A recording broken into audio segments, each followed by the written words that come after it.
अस्सलामु अलैकुम वरहमतुल्लाहि वबरकातुहू। बिस्मिल्लाहिर्रहमानिर्रहीम नहमदुहु व नुसल्ली अला रसूलिहिल करीम व अला आलिहि व अस्हाबिहि अजमईन, अम्मा बाद। मोहतरम भाइयों, बुजुर्गों, दोस्तों, ये हमारा इस्लाही मुआशरा का 1453वां सबक है। मैंने दो तस्वीरें जोड़ा हूँ और दोनों तस्वीरें जो है वो फ्रूट की है। एक तरफ तो आपको फ्रूट नज़र आ रहे होंगे जो पैकेट के अंदर है और कटे हुए हैं। दूसरी तरफ एक तस्वीर नज़र आ रही है, एक खातून एक फ्रूट के ठेले के ऊपर खड़ी हुई है और देने वाला जो है वो उनको फ्रूट बेच रहा है। चलिए, आज का हमारा टॉपिक ये है, नाप तोल में कमी करना, लोगों को ख़राब माल बेचना, उसके नुकसानात क्या क्या है और आज लोग जितनी परेशानियों में मुब्तला है। लोग आज हार्ट के मरीज़ क्यों बने हुए हैं, लोग आज कर्ज़ों में क्यों घिरे हुए हैं, ज़िंदगियों से अल्लाह ने खुशियों को क्यों छीन लिया है, ज़िंदगियों को तंग क्यों कर दिया है, ज़िंदगी में परेशान हालिया क्यों है, कारोबार में बरकत क्यों नहीं है, बेबरकती क्यों है, रहते घर क्यों बिक रहे हैं। ये सारे सवालों का सिर्फ एक जवाब है और वो ये है कि तिजारत में खियानत करना, कारोबार में धोखा देना, नाप तोल में कमी करना और ख़राब माल लोगों को बेचना, ये इतना कबीह यानी इतना जलील काम है, अल्लाह को इतना नापसंदीदा है। कुरान करीम में अल्लाह ताला ने हज़रत शुएब अलैहिस्सलातु वस्सलाम का जहाँ जहाँ पे भी जिक्र किया, जहाँ जहाँ पर भी, तो ख़ास तौर पे वहाँ पे इस बात को हाईलाइट किया कि शुएब अलैहिस्सलाम की कौम पर जो अजाब आया था वो नाप तोल में कमी करने की वजह से। 8वां पारा, 12वां पारा, 17वां पारा, 19वां पारा, 27वां पारा, इसके अलावा भी जहाँ जहाँ कुरान करीम में अल्लाह ताला ने हज़रत शुएब अलैहिस्सलाम का जिक्र किया, वहाँ पे ख़ास तौर पे कहा कि शुएब अलैहिस्सलाम उस कौम को यही समझाया करते थे कि देखो, तिजारत करो, कारोबार करो, लेकिन धोखे मत दो, नाप तोल में कमी मत करो, खराब माल लोगों को मत बेचो। कौम ने नहीं सुनी। आप सोचो कितना कबीह, कितना खबीस तरीन जो है ये अमल होगा। अजाब आ गया, अजाब पूरी कौम के ऊपर, सिर्फ तिजारत में धोखा देने की और कारोबार में धोखा देने की वजह से। और अल्लाह के नबी सल्लल्लाहु अलैहि वसल्लम की एक हदीस में पढ़ रहा था, इब्ने माजा शरीफ की। अल्लाह के नबी सल्लल्लाहु अलैहि वसल्लम ने फरमाया, जो कौम नाप तोल में कमी करती है, तिजारत में लोगों को धोखे देती है, 3 अजाब अल्लाह ताला उन पे मुसल्लत फरमाता है। सबसे पहला अजाब के उस कौम में दुष्काल, कहत, अल्लाह उसको आम कर देते हैं, कहत। और दूसरा, अल्लाह तबारक व तआला जालिम बादशाह को उनके ऊपर मुसल्लत कर देते हैं। और तीसरा, अल्लाह ताला उन पे रोज़ी को तंग फरमा देता है। अब हम खुद अपने हालात के ऊपर गौर करें कि क्या ये तीनों चीज़ें आज हमारे साथ में नहीं हो रही है। चलिए, अब मैं आपको ये दोनों मिसालों से समझाने वाला हूँ। वो मुल्क, जिन मुल्कों के अंदर मुसलमान तिजारतें कर रहे हैं और वो कैसे कैसे धोखे देकर आज परेशान हाल है और वो मुल्क पूरी तरह से बर्बाद हो चुके हैं। और वो मुल्क जहाँ की कौमें सूअर खाती है, जहाँ की कौमें शराब पीती है, जहाँ की कौमें जिनको कुरान हदीस दीन, जिनके पास ना हज़रत शुएब अलैहिस्सलाम का ये वाक़िया है इबरत के लिए और ना ही ये हदीस है जो मैंने अभी आपको सुनाया अल्लाह के नबी सल्लल्लाहु अलैहि वसल्लम की, उसके बावजूद उस कौम के अंदर अमानतदारी है, उस कौम के अंदर लोगों के साथ तिजारत के मामला साफ सुथरे रखने का एक मिजाज बना हुआ है। उस मुल्क के लोगों के हालात कैसे हैं। तो चलिए, आज हम जो है ना इस टॉपिक पे हमारे आते हैं और ये आप दोनों तस्वीरों को मैं आप लोगों के सामने ज़रा थोड़ा सा और खोलकर बता देता हूँ। ये जो तस्वीर है जिसके अंदर आप देख रहे होंगे कि एकदम फ्रेश फ्रूट है, ये मैंने एक ऐसे मुल्क के एयरपोर्ट के ऊपर ख़रीदा हूँ जिस मुल्क के अंदर तकरीबन जो है 100% के करीब करीब लोग जो है वहाँ ईमान इस्लाम किसको पता ही नहीं है। और उस मुल्क के लोग सूअर खाते हैं, उस मुल्क के लोग जो है शराब पीते हैं, उस मुल्क में ये सारी बुराइयां आम हैं। लेकिन उसके बावजूद उस मुल्क के अंदर लोगों के साथ जो मामलात है, भी जैसे ये फल फ्रूट बेचना है, वो वहाँ का आप गाड़े वाला भी देखेंगे, वहाँ का आप रेडी वाला भी देखेंगे, कोई भी देखेंगे, वो आपको धोखा कभी भी नहीं देगा। वो फल फ्रूट को क्या करते हैं, उसको पहले साफ करते हैं, पूरा फल, वो आपको पूरा फल भी नहीं बेचते, बल्कि वो पूरा फल जो है, जैसे तरबूज है, जैसे वाटरमेलोन है, जैसे पपाया है, जैसे कोई और फ्रूट है, वो उस पूरे फल को छीलते हैं, उसके अंदर के पूरे बीज निकालते हैं, उसके एकदम बेहतरीन तरीके से पीसेस बनाते हैं और उस फल को अच्छी तरह से पैक करते हैं, और उसके बाद में वो पूरा फ्रेश फल जिसके अंदर एक धब्बा भी नहीं है, वैसा फल आपको बेचते हैं। जैसे आप ये इस पे से अंदाजा लगा सकते होंगे, किसी से भी ले लो आप उस मुल्क के अंदर फल। अब उसी के कंपैरिजन में बाजू में जो मैंने दूसरी तस्वीर जोड़ा हुआ हूं, जिसके अंदर ये पाकिस्तान की तस्वीर है, दूसरी जो तस्वीर है, पाकिस्तान वो मुल्क है जिसके शुरू और आखिर में आधा किलोमीटर तक इस्लामी जमहूरिया, मतलब इस्लाम का नाम पहले आता है, मुल्क का नाम बाद में आता है। अफसोस की बात यह है, उस मुल्क में इस्लाम की अभी तक किसी को हवा नहीं लगी है, और बात है। यह पाकिस्तान की तस्वीर है, जहां पे एक औरत जो खरीदने वाली है वो भी मुसलमान है, बेचने वाला भी मुसलमान है, और खास बात यह है कि उसने भारतीय कुर्ता पैजामा जुब्बा भी पहना हुआ है हमारा, और दूसरी खास बात यह है कि उसके सर पे टोपी भी है। वाह क्या बात है, नूरुन आला नूर।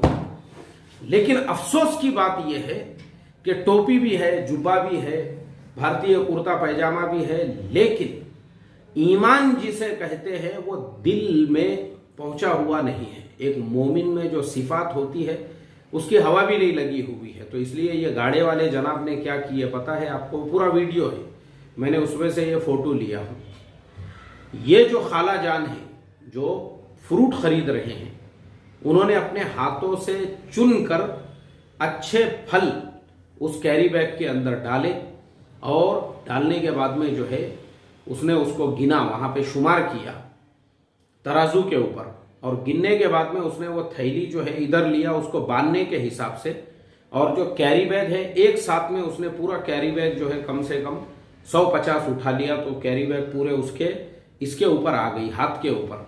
तो उसने वो थैली तो बांधा, लेकिन वो खाला को जो दिया, बाजू में एक और थैली थी जिसके अंदर सड़े हुए फल थे, सड़े हुए फल, जिसमें आधे से ज्यादा सड़े हुए फल, जिसके अंदर जो है खराब हो गए हुए जो फल थे, वो थैली उठाकर उसने वो खाला के हवाले किया। वो बेचारों ने ले लिए, उनको लगा कि जो फल मैंने चुने हुए हैं, जो फल मैंने जो है तराजू में डाले थे, ये वही फलों की थैली है। उनको मालूम ही नहीं है कि ये जुब्बापोश शैतान, इस शैतान जिसने टोपी पहनी हुई है, ये शैतान तुमको खराब माल बेच रहा है। और वो खाला जो है भरोसा करके कि भाई बेचने वाले के सर पे टोपी है, बेचने वाले ने तो भारतीय कुर्ते पैजामे का जुब्बा भी पहना हुआ है, वो तो उसके ऊपर भरोसा करके उससे माल खरीद रहे हैं। लेकिन ये धोखेबाज शैतान, ये उनको खराब माल की थैली दे रहा है, और उनकी जो थैली थी उसने वहीं पे रख दिया, वो कैरी बैग वहीं पे छोड़ दिया।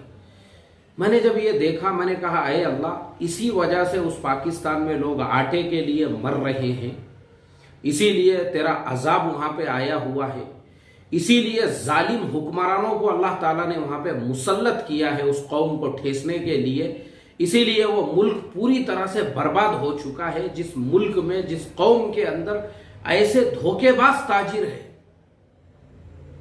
ऐसे धोखेबाज ताजिर है, ऐसे धोखेबाज जो अलल ऐलान धोखा कर रहा है, और वो जो है सड़ा हुआ गला हुआ माल उस खातून को दे रहा है। आप मुझे बताइए, ऐसे कौम पर, ऐसे मुल्क पर अल्लाह का अजाब नहीं आएगा तो क्या होगा। और दूसरी तरफ ये जो फ्रेश फल बेचने वाली जो कौम है, ये शराब पीने वाली कौम है, ये सूअर खाने वाली कौम है।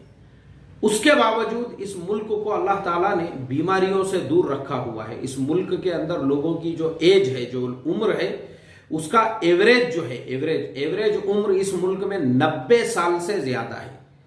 लोग वहां पे 90, 95, 100 साल से ऊपर तो आपको 50 लोग वहां पे मिल जाएंगे।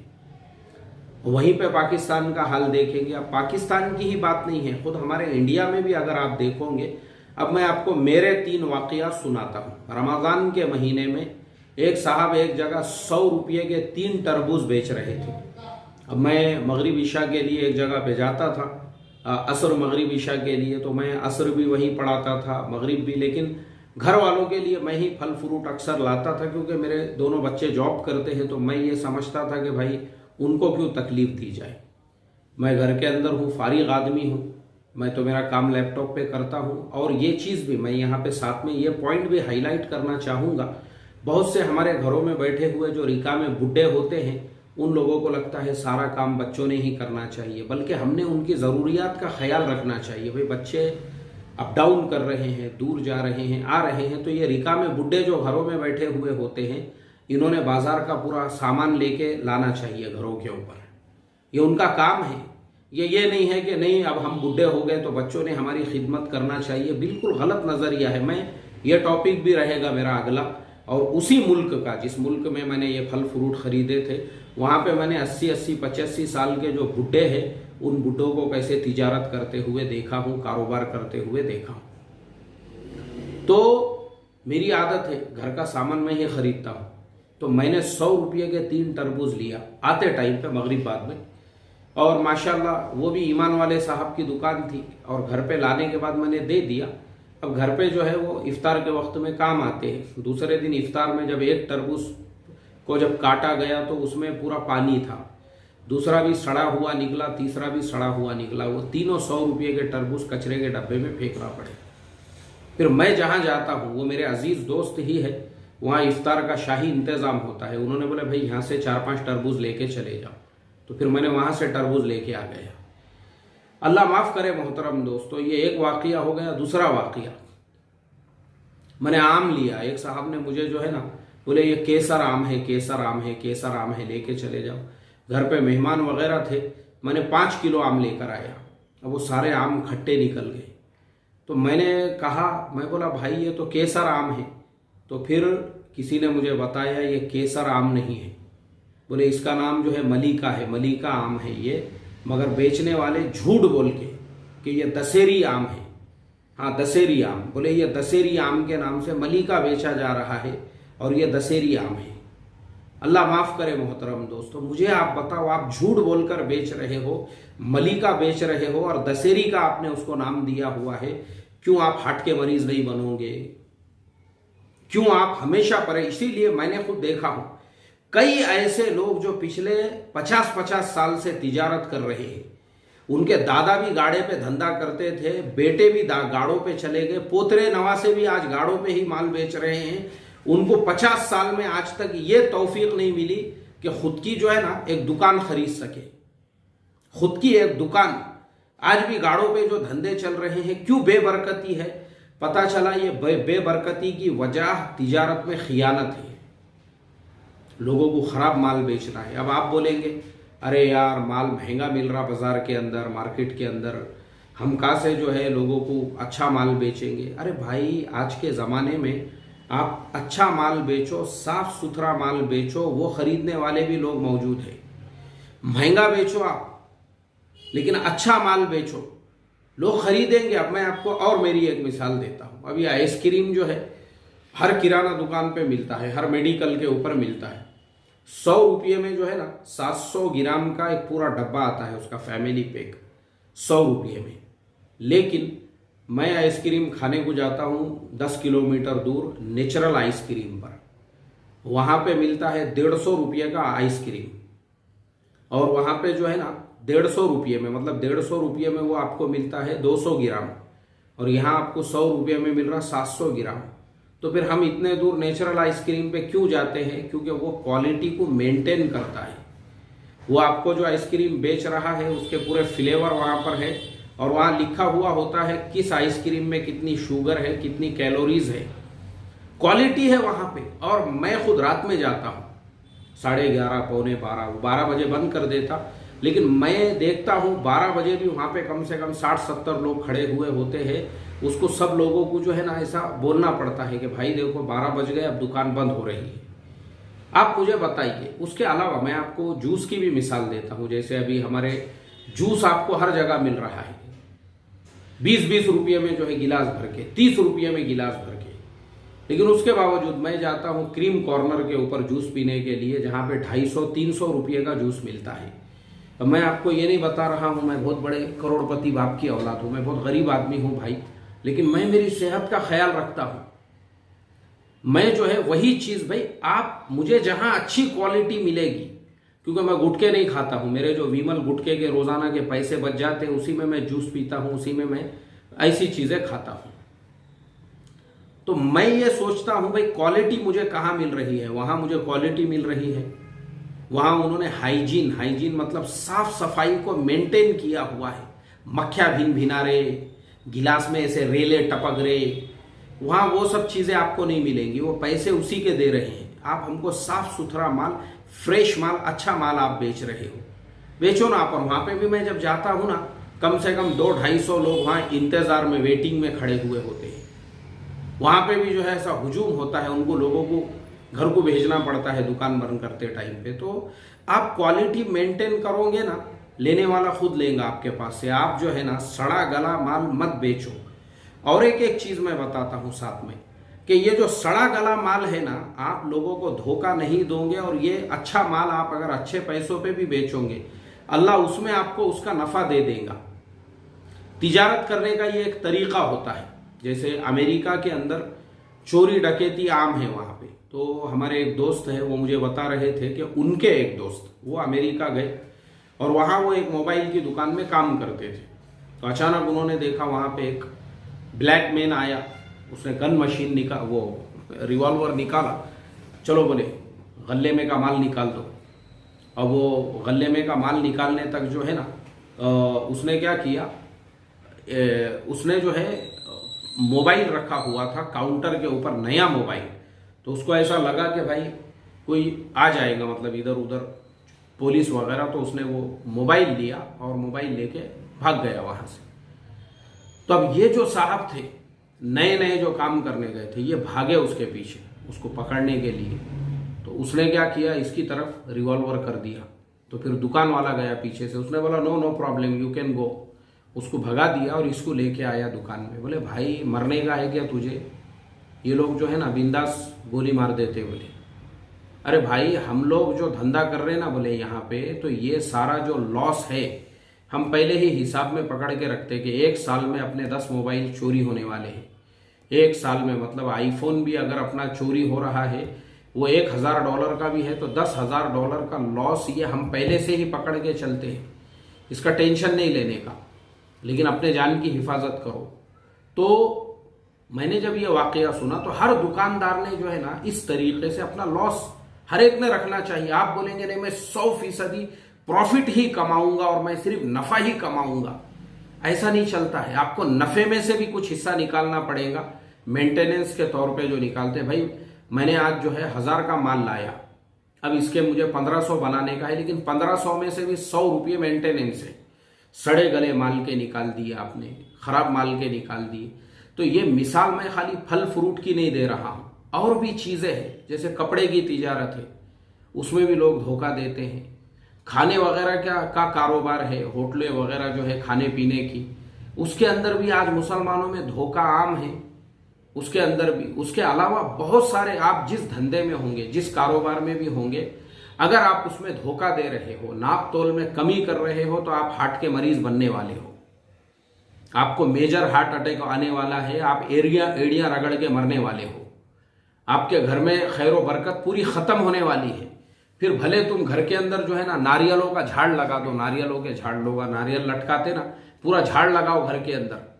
आप कितने भी बड़े से बड़े आमिल को बुलाओ, घर में जो है ना तावीजों की पूरी ऐसी पूरा थप्पी मार के लगा दो, लेकिन अगर आप तिजारत में धोखा दे रहे हो तो आपके घर में बेबरकती आने वाली है। आप हार्ट के मरीज बनने वाले हो, आप एड़ियां रगड़ के मरोगे मरते टाइम पे, और आपके घर से पूरी खैर बरकत निकल जाएंगी, आपके दुकान से पूरी खैर बरकत निकल जाएंगी। अगर आपको कारोबार में बरकत चाहिए, तिजारत में बरकत चाहिए, लंबी उम्र चाहिए, लोगों की दुआएं चाहिए, यानी मैं बोल रहा हूं ना, मैं इसलिए बोल रहा हूं कि मेरे दिल से खुद ऐसे लोगों के लिए बद्दुआ निकली हुई है। जिसने मुझे सड़े हुए तरबूज बेचा, जिसने मुझे सड़े हुए आम बेचा, जो जिसने भी बेचा होगा कि आए अल्लाह ये धोखा दे रहे हैं सरासर, तो वो बद्दुआएं आपको नहीं लगेंगी। तो अगर आप अच्छी तिजारत करोगे आपको दुआ मिलेगी। जैसे मैंने ये साफ सुथरे फ्रूट खरीदा ना, मेरे दिल से दुआएं निकली उनके लिए। मैंने कहा आए अल्लाह ये शराबी कौम है, ये जो है सुअर खाने वाली कौम है, लेकिन आए अल्लाह इनका कारोबार कितना साफ सुथरा है, इनके तिजारत में धोखा नहीं है। आए अल्लाह इस कौम के ऊपर जो है खैर व बरकत का नुज़ुल फरमा। और बिल्कुल अल्लाह की तरफ से नुज़ुल हो रहा है, खैर का भी, बरकतों का भी। अल्लाह ने उनकी उम्रें भी लंबी की है, 90-90 साल 100-100 साल जी रहे हैं। तो अल्लाह ताला हमको इसका फ़हम और बसीरत और साफ सुथरे कारोबार करने वाला बनाए। अस्सलामु अलैकुम व रहमतुल्लाहि व बरकातहू।